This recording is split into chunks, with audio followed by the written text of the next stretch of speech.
a dive. We're in a dive. A commuter flight to Detroit Come on, get out of there for God's sake. ends in a harrowing spiral. Tremendous destruction of the aircraft, and it was a very severe impact. Whatever happened in a heartbeat. Close analysis of flight data Ice protection, standard 7. leads to a stunning realization. It's Rose Lawn all over again. What doomed Flight 3272 is a danger the industry has known about for years. Why would you wait? In aviation, myths die hard. To fulfill their mission, investigators confront some of aviation's biggest players. And it was time to break that myth.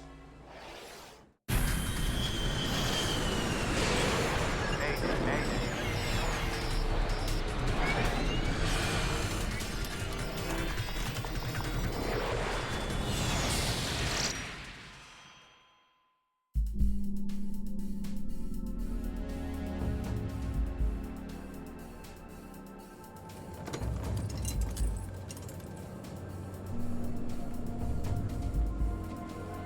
26 passengers are on their way to Detroit, Michigan, aboard Comair Flight 3272.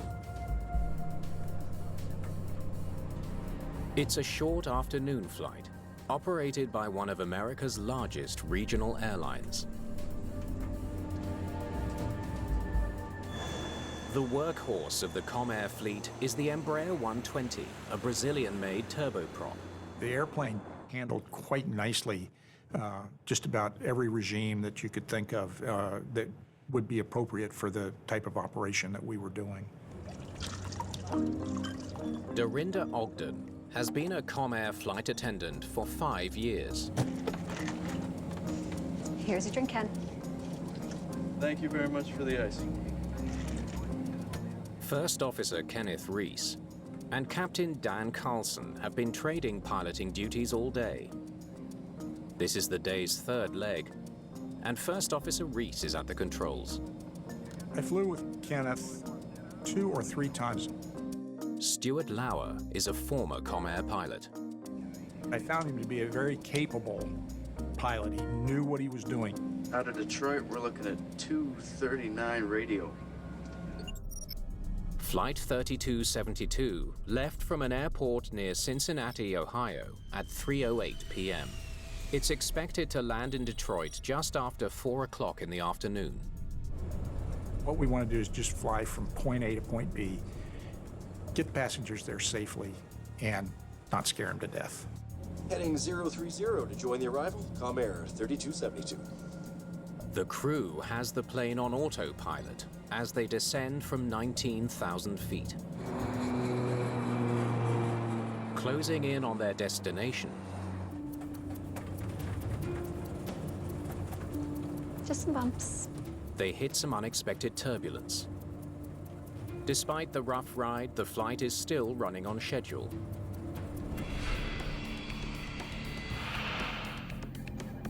At Detroit Approach Control, Stephen Cochran guides Flight 3272 on its path to the runway.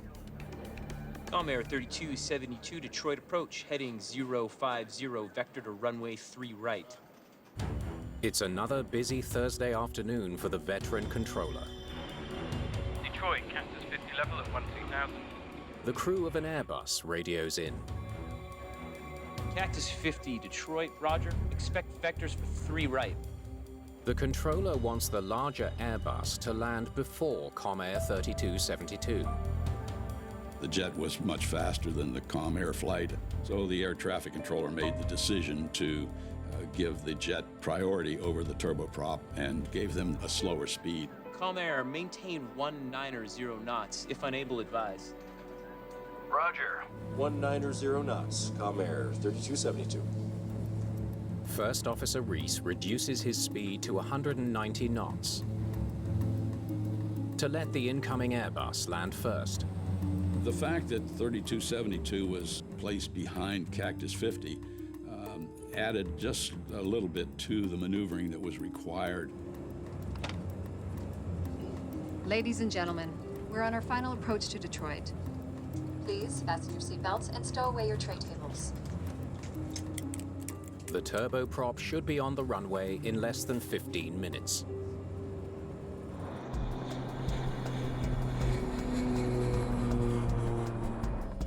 Let's run the descent check.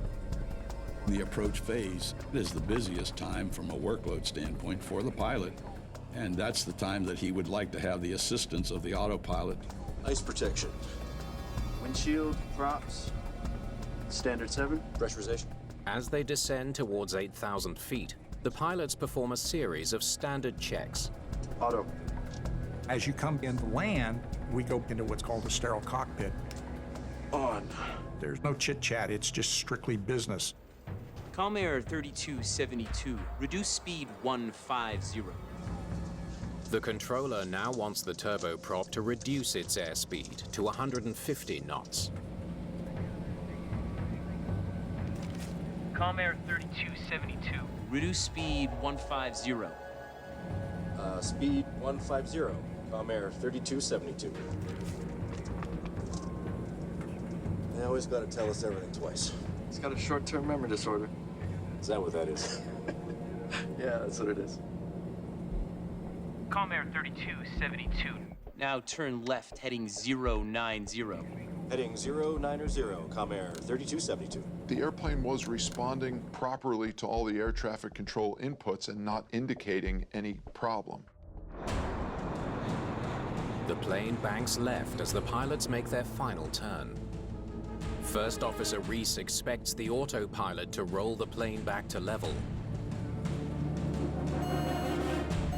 Looks like your low speed indicator. Yeah, I see it.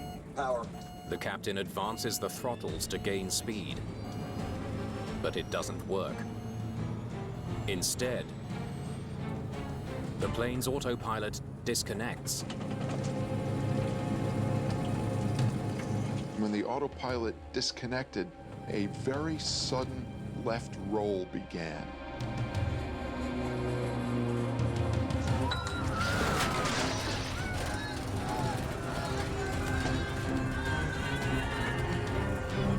Reese struggles to level the plane by hand.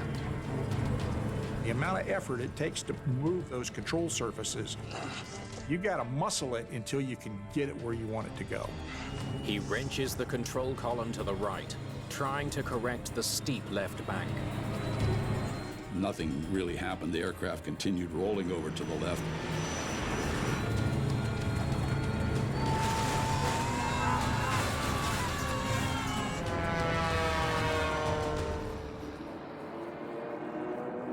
We're in a dive. We're in a dive. Oh, God. Never give up. You do what you gotta do to try to make it. Come on. Get out of it, for God's sake. But there seems to be nothing the pilots can do to save their spiraling aircraft.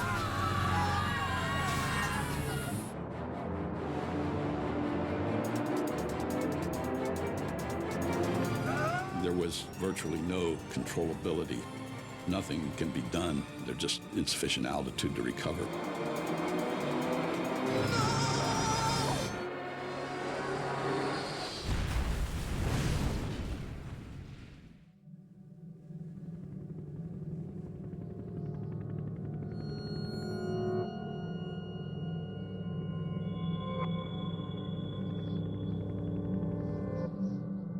It was a very severe impact, a tremendous destruction of the aircraft. Comair Flight 3272, en route from Cincinnati to Detroit, has crashed into a field 22 miles southwest of the runway. First responders and news crews arrive at the scene. They soon discover that all 26 passengers and 3 crew members are dead.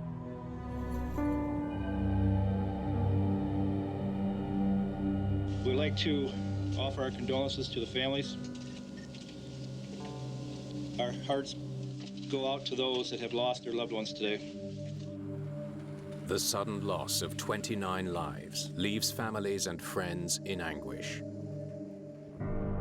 How could a commercial flight on approach to a major U.S. airport go so horribly wrong?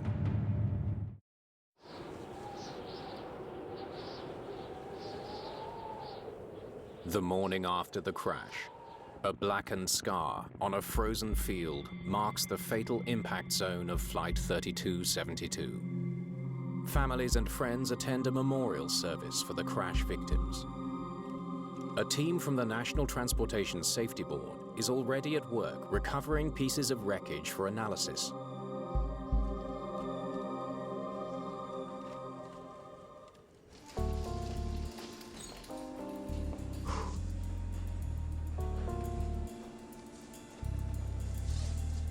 God, it's cold out there. NTSB systems specialist John DeLisi faces one of the biggest challenges of his career. We knew the airplane was on approach into Detroit, and something dramatic happened. Something went wrong suddenly. What a mess. The NTSB's Richard Rodriguez leads the investigation. Our mission is to find the cause of an accident, make recommendations that will prevent it from ever happening again. Their first task is to find the airplane's black boxes and get them to a lab for analysis. We spent about 8 hours that first day pulling the wreckage apart. But by late afternoon, we were able to find the cockpit voice recorder and flight data recorder and got those on their way back to Washington, D.C. Let's get those both packed up. While they wait for news on the black boxes, investigators head to Detroit Metropolitan Airport. They want to hear from the last person to speak with the pilots, the approach controller. It was coming on rush hour. We had winter weather. From air traffic control, we learned that the weather was bad and airplanes were starting to pile up on their approach into Detroit. That's when American West Airlines Flight 50 made contact, right after 3272. Detroit, Cactus 50 level at 12000. So I told Comair pilots to slow up. Comair, maintain 190 knots, if unable, advise. I made sure there was plenty of distance between them. There were other airplanes on approach to Detroit, so sometimes when they're in close proximity, there can be an issue with wake vortex coming off one airplane that may affect another. A wake vortex is a horizontal tornado that trails behind an aircraft. If one plane flies too close to the wake of another, it can encounter sudden and extreme turbulence. So, there's the Airbus, American West Airlines Flight 50. The Airbus is almost twice the size of the Embraer 120. And here's our Comair Flight 3272. Did the big jet's wake vortex knock Flight 3272 out of the sky? We needed to see if the accident airplane flew underneath that one and crossing its wake. The Embraer is miles back, 1,500 feet below the Airbus. Could have got caught in the wake. Get the data off to NASA. Let's see what they think. A wake vortex incident seems possible. Oh, God. But investigators won't know for certain until experts at NASA analyze the radar data.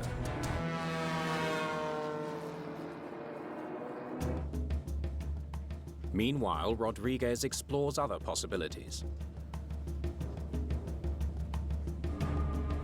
What happened to the propellers? He's very familiar with this type of plane, having investigated previous accidents involving the Embraer 120. The Embraer 120 propeller blade had separated due to a fatigue crack over in an accident earlier in Georgia. And the crew was able to land it, but it was very difficult to control. In two previous cases, part of a propeller blade broke off in mid-flight. Could it have happened again? If they were barely able to control the aircraft, this could have been a problem for the 3272. Rodriguez reviews details of where the two propellers were found at the Detroit crash site. He makes a worrying discovery. Part of one blade ended up 75 feet away from the main impact crater. He can't help but wonder, is this the third time he's seen an Embraer 120 propeller fail?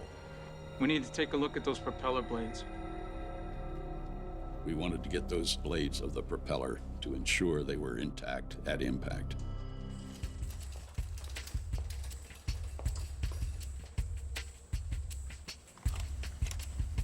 Rodriguez studies the blade fragment, looking for evidence that they failed. If the propeller blades were all attached and spinning at impact, they would have all hit the ground with tremendous force, resulting in distinctive damage on every blade. This is impact damage. We're spinning right to the end. The analysis leaves no doubt. Though the propellers fragmented when they hit the ground, they did not fail in flight. We were able to tell that nothing broke off the airplane during the flight path. Just as investigators rule out one possible cause, they uncover another intriguing clue. Richard. What'd you find?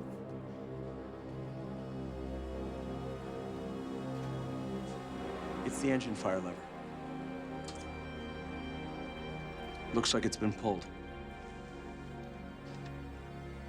Well, what do you know? This is a lever that a crew member would grab and pull and twist if one of the engines was on fire. It's a discovery that has frightening implications. So, we looking at an engine fire here?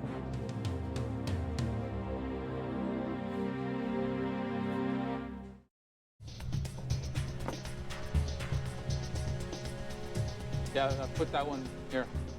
NTSB investigators explore a disturbing theory as they try to figure out why Comair Flight 3272 plunged from the sky. It looks like one of the pilots pulled an engine fire shutoff lever. The crew may have been fighting an in-flight fire. No doubt there was a fire, but when? While the engines are clearly fire damaged, investigators need to determine if the fire started before or after the plane hit the ground. In-flight fire would probably be at a higher temperature than ground fire, so you would have some, perhaps a disintegration or disappearance of the metal in the engine cowling and so forth. If the fire started while the plane was moving forward, Rodriguez should find soot marks in a horizontal pattern. If it started on the ground, the flames would have gone straight up. In this case, it was relatively low temperature. All the soot patterns were vertical. There was no airstream affecting it to show in-flight fire. I'm seeing post-impact fire. There was no fire in flight, no way. But upon further examination, we realized that the extended position of that handle was just a result of the hard crush damage that occurred. With engine fire ruled out, investigators turn to NASA analysis of airport radar data. Perhaps there's evidence that the small turboprop flew too close to a big jet. And that settles that. But it's another dead end. It wasn't a wake vortex. The analysis reveals that the wake from American Airlines Flight 50 could not have dropped to the altitude of Comair 3272. Investigators are back where they started. Why 29 people died just minutes before landing is still a mystery. Okay, we all ready?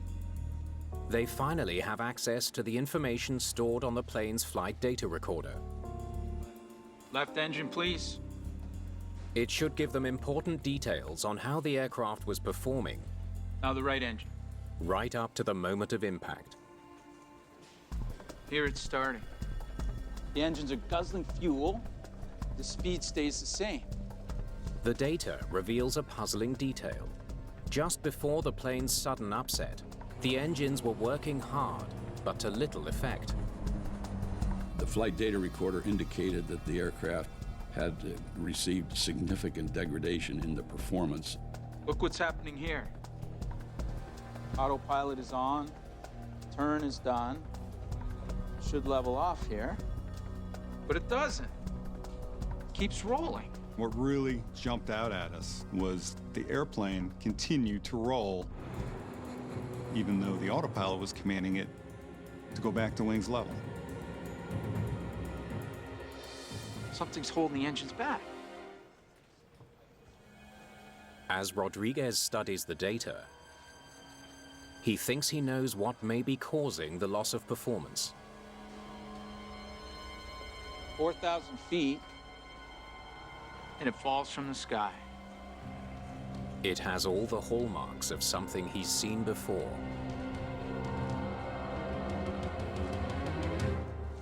Rose lawn all over again.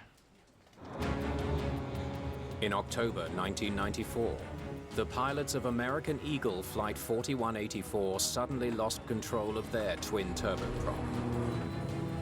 It plummeted from the sky and crashed near the town of Roselawn, Indiana.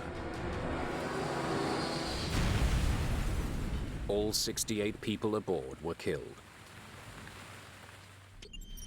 The cause was a phenomenon known as icing, where a buildup of ice on the wings leads to an aerodynamic stall.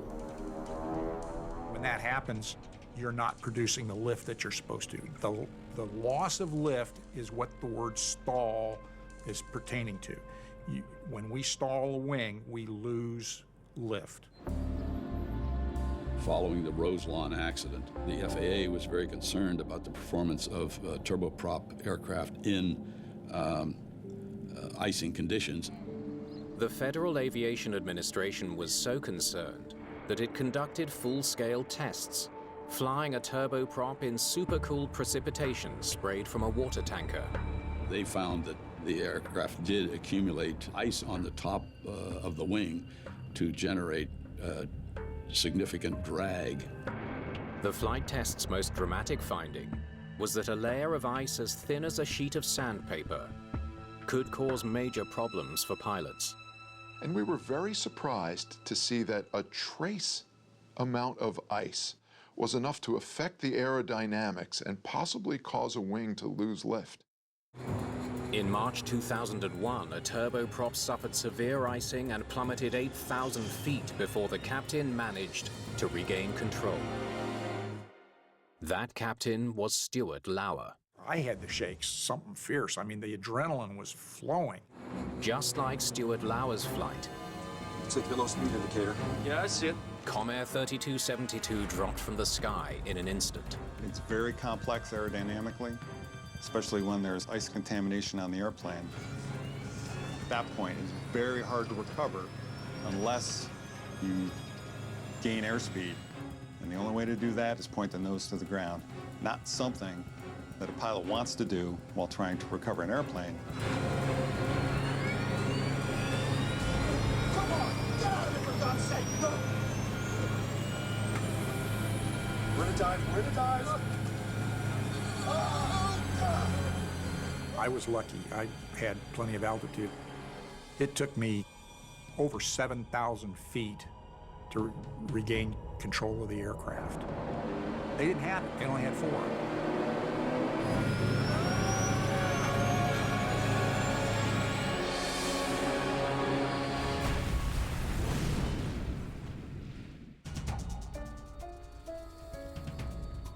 Okay, let's see what they flew through.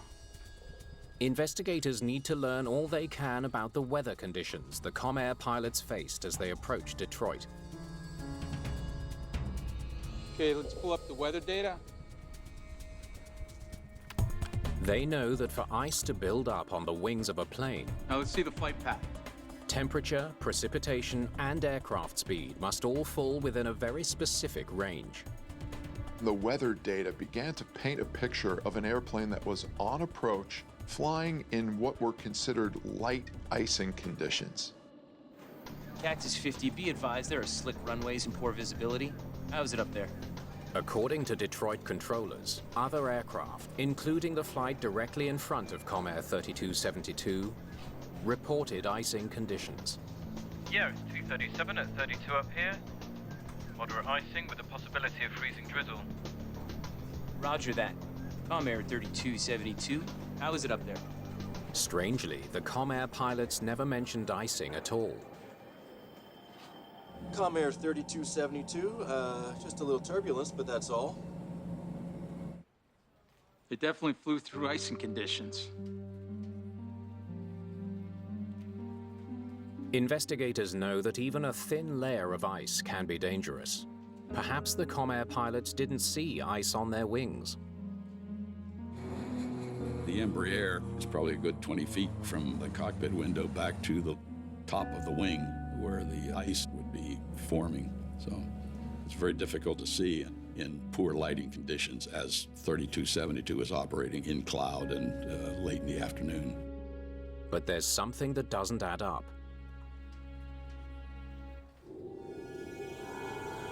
If the Comair pilots lost control due to ice buildup, why were they the only ones affected by the weather? None of the other airplanes that were on approach to Detroit experienced any problems, so we needed to look hard about what was unique about this airplane.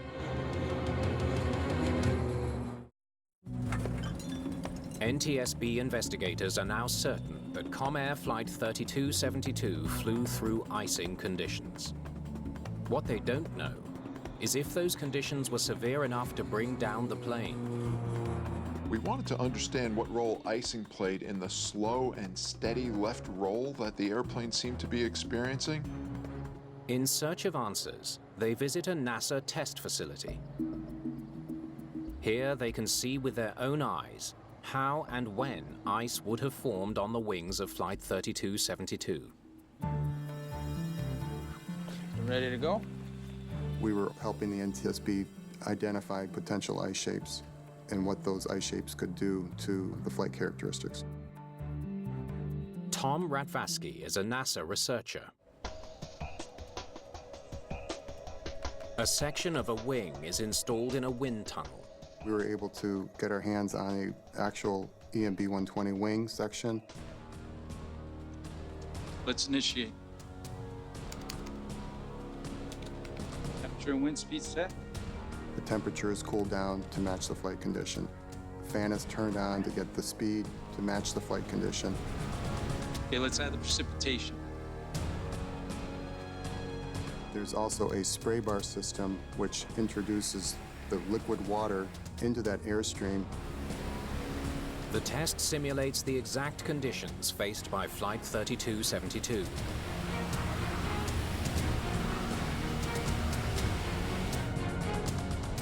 Slowly, almost imperceptibly, ice begins to accumulate on the wing. Even in a lighted wind tunnel, it was very difficult to see. The type of ice that was accreted was relatively clear. It was very rough. Ice reshapes the wing surface, so these aerodynamic surfaces aren't doing what they're supposed to do. Can we get some measurements, please? The test leaves little doubt. A thin but dangerous layer of ice almost certainly formed on the wings of Flight 3272. NASA gave us ironclad knowledge that the accumulation of thin amounts of ice was very dangerous and troublesome to the pilot and to the aircraft. Okay, thanks for your help with this. Thanks. But there's still something about the Comair crash that the NASA test doesn't explain. The Embraer 120, like most commercial planes, has anti-icing and de-icing systems for winter weather flying. Investigators need to know if the pilots activated those systems. You guys ready? Let's play it. They turn to the cockpit voice recorder. Let's run the descent check. Ice protection. Windshield. Props. Standard 7. The pilots are required to go through an approach checklist. One of the items on that approach checklist is the Standard 7, which is the various anti-icing facilities that they have on the aircraft. The anti-icing system electrically heats the windshield and the propellers. But for the wings, there's a different system, one that relies on mechanical devices called de-icing boots. The boots are made of rubber and are part of the leading edge of the wings. When activated, they inflate and expand to crack off any accumulated ice. The ice is just hard enough that it cracks and the airstream blows it away. Pressurization. Let's reset for our landing in Detroit. Rodriguez listens, waiting for the pilots to activate the de-icing boots. Landing lights. Landing lights on. Crossfeed. Crossfeed's off. That completes that. They cover everything but activating the boots. What gives? There was no discussion to indicate that they were concerned about icing on the aircraft. Do you have the pre-flight documents? Investigators want to know why the pilots didn't activate an onboard system that could have saved their plane. They check dispatch records. Maybe the crew was never briefed on the weather conditions they'd face. The flight had received their papers for dispatch from Cincinnati, which included warnings about icing in the Detroit area. Could be some ice in our path. What a shock. Ice in January.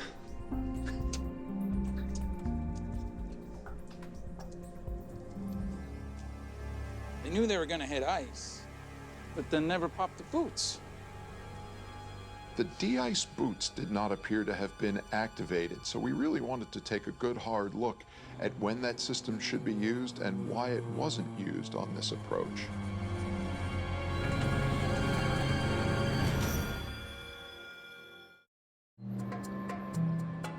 NTSB investigators know Flight 3272 flew through dangerous icing conditions. They also know that the pilots never activated a critical de-icing system, but they don't know why. They should have been aware there was icing taking place. They certainly had to suspect it.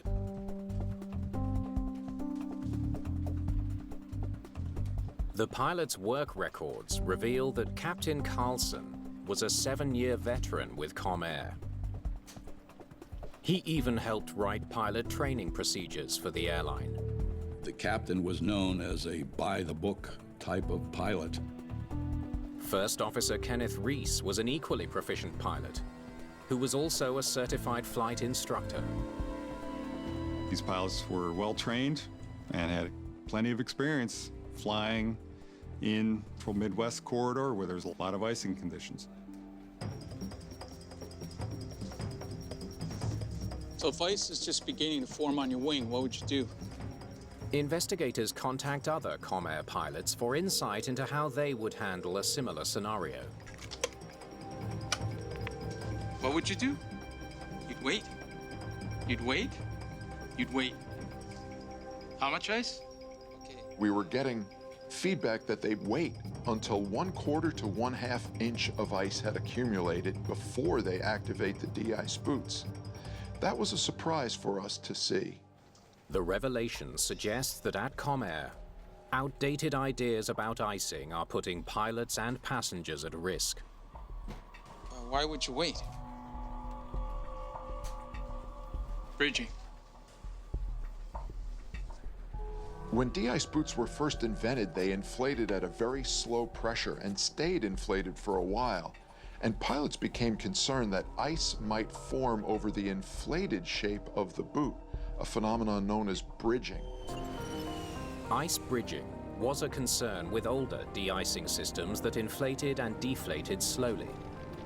There was a risk that if pilots activated the boots too soon, ice might build up and form a shell or bridge beyond the limit of the inflated boot.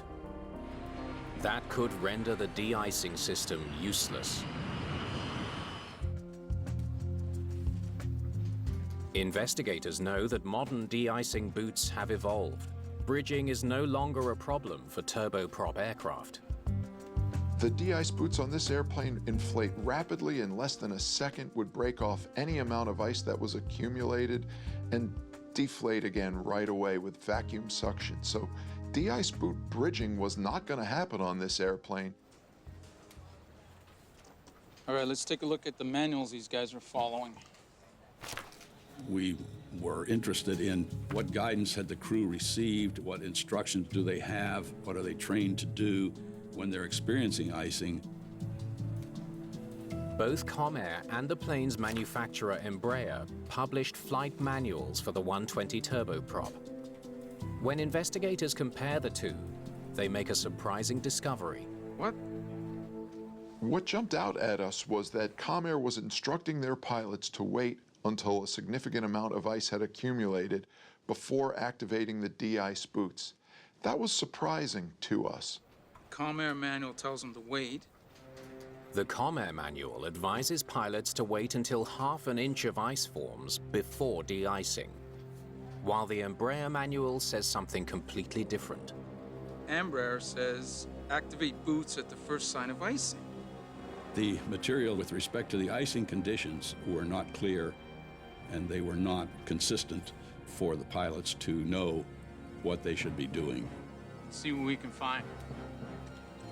The Comair accident is the first fatal crash of an Embraer 120 caused by icing. But how many close calls have there been?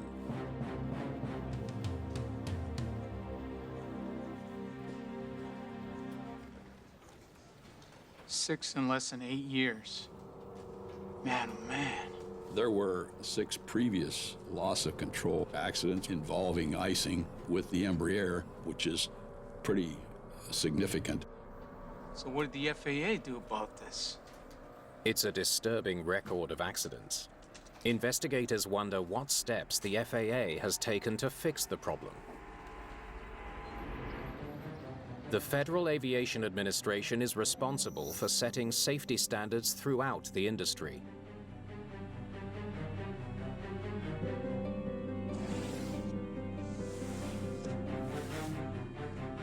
Rodriguez finds disturbing evidence in FAA files.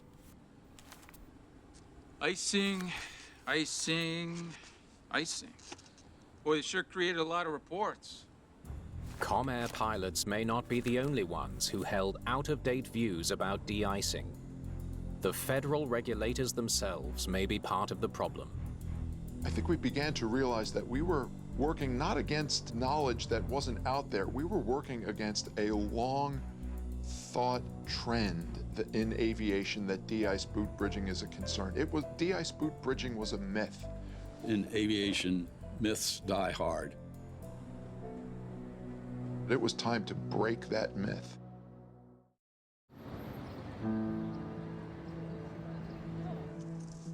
Investigators are trying to understand why Comair and Embraer provided conflicting instructions to pilots regarding icing.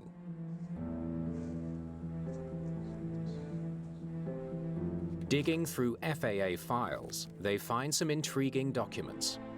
Develop means to prevent ice formation. An FAA memo makes it clear that the regulator was concerned about icing. There's only one way to do that: activate the boots. And a revision to the Embraer 120 flight manual shows that the manufacturer had clearly spelled out the need to de-ice quickly.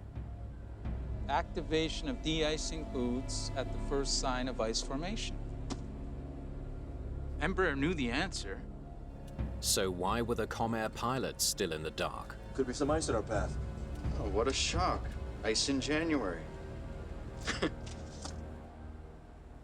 Investigators learned that the FAA approved the Embraer revision. But then, a critical step was missed.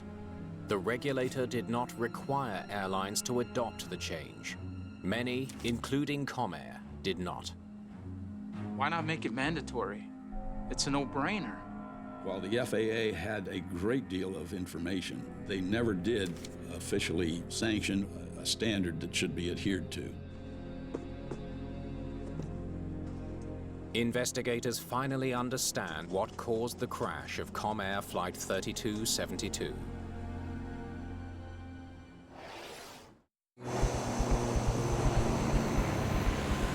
Just before landing, Ice protection. The pilots enter icing conditions. But the captain, following airline procedures, does not activate the de-icing boots. It's reset for landing in Detroit. Looks good. Landing lights. Landing lights. The crew seemed to be aware that they were in light icing conditions, but per the instructions in the flight manual, they were waiting until a significant amount of ice had accumulated. Comair 3272, reduce speed 150. The controller then instructs them to reduce speed. That's getting pretty slow, and it was a concern to us. Why would they have accepted that without question? But in their manuals, there was no specific information that would tell them do not go below a certain airspeed in the icing condition. Speed 150, Comair 3272. If you have icing on there and you're slowing down, who knows where that stall point is? Comair 3272, now turn left heading 090. Heading 090. To make matters worse, the plane is on autopilot. Since the autopilot was engaged, they were unaware that this trace amount of ice was starting to affect their aerodynamics. When the autopilot is on, the pilot can't feel what's happening until he starts to see something on the instrument gauges. Looks like your low speed indicator. The captain was the first to notice the anomaly. Yeah, I see it. Power. Thanks. But it's too late. The left wing has already stalled. The aircraft rolled rapidly to the left. They went from about 45 degrees angle of bank to the left to 140 degrees, which is basically inverted. At that point, the airplane it's going to do whatever it's going to do. And God help them. They're in a dive. They're in a dive. When that nose pitched straight into the ground, their fate was sealed.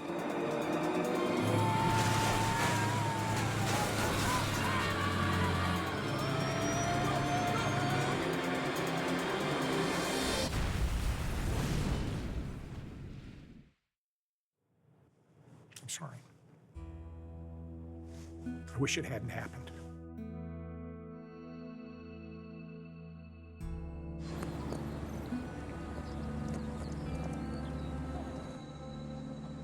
The NTSB lays blame for the accident on the Federal Aviation Administration. The agency failed to establish adequate standards for flights in icing conditions. Ultimately, we didn't believe that the FAA put forth the right leadership to help dispel the myth of de-ice boot bridging. They recommend that all pilots be informed of the need to activate the boots the moment they encounter icing conditions.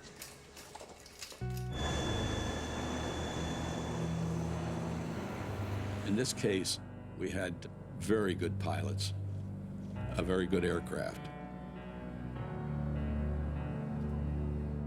It's very difficult to reconcile that when you're talking with next of kin.